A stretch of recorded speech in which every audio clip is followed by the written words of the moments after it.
Hello, Serge here from the Backyard Driving Range. All right, I've been receiving a number of questions, and I've been and even been asked this at some golf schools about what is the best way to start the backswing.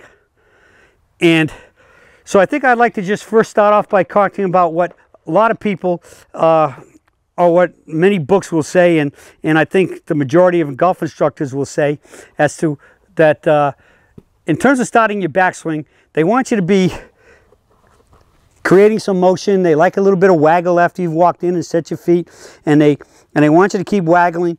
And there's a lot of talk about, a lot of folks say the best thing is when you come in here to start your backswing by starting with a forward pressing of either moving your legs in or both legs go a little forward and then you start back.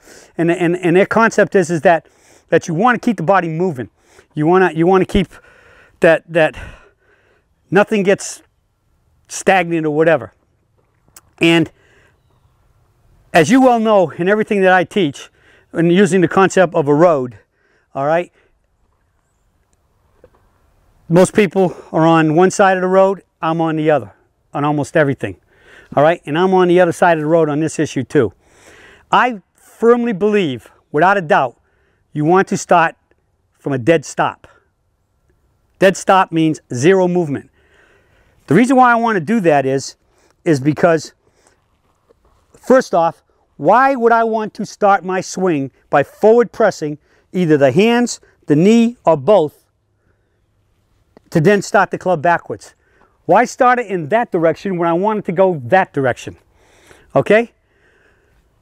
It sounds logical that, yeah, so you're going to have this motion going and it's easy to start it. But I think it leaves the door open to too much margin of error. You can't ever convince me that you could do the exact same amount of knee press or hand press or knee and hand press together, swing after swing after swing. And there's no way. So what happens now all of a sudden when the pressure gets a little intense or whatever, or your anxiety level is up a little, you just a little bit too much this way. Now, I mean, I'm standing here and I can see my shadow over there. And just doing this, my head's moving a tweak forward. Just go like that, and I've just moved about that much. All right? So I don't believe you can ever get that move down, whether it be just the hands doing it, knee doing it, or both. I believe in, and I do myself, I come to a complete stop. So when I walk into hit a golf ball, and I take my grip up here and I come down, and as I've walked in, I've done come from here and made my H, coming over here to get everything lined up, and I go to the ball, and then when I set my feet, I'm going to waggle a little bit. Now when I grip the club right here, I gripped it at about 50 to 60% of my muscle tone, like as if I was shaking a hand with somebody. I could squeeze it, what would be my regular length grip pressure, which would be relatively firm, and I want firm in both hands. And I only firm it from the fingertips up to just below the elbow.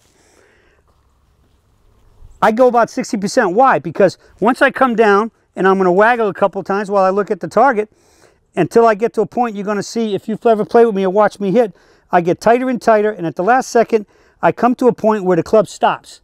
Within a nanosecond of that club stopping, three things are going to happen. Boom! I'm going to go from 60% to my full grip pressure.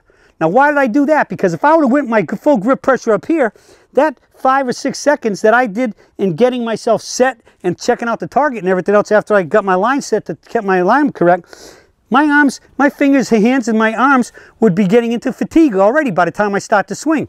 So I'm going to go for 60%, about 50 to 60. But when that waggle gets tight and comes to down, I go to a dead stop.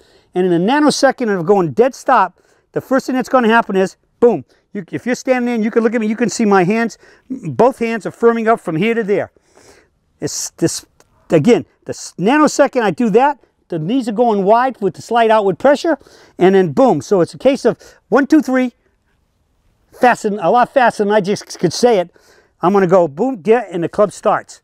But I actually, for that nanosecond, I was dead stopped. And why is dead stopped important? Because 0 is 0. It never changes. All right? And I'm starting from exactly where I stopped. There was no forward pressing or whatever. All there was for me to grip and activate my muscles. I activate the grip and my forearm muscles to swing the club. with the squeezing of the hands. I activate my body and firm it up to stay stable with the wide knees, outward pressure, ride the skinny horse. And from there, when I start swinging, my body's going to be held in a quiet place because of my firm knees. All right? Do that, and you're going to see a big improvement. Starting from 0 is the same every time. And that's the way that you're going to play your best golf, when you set up and swing the same way every time. That's it for the search for today, and I'll be speaking with you all again soon.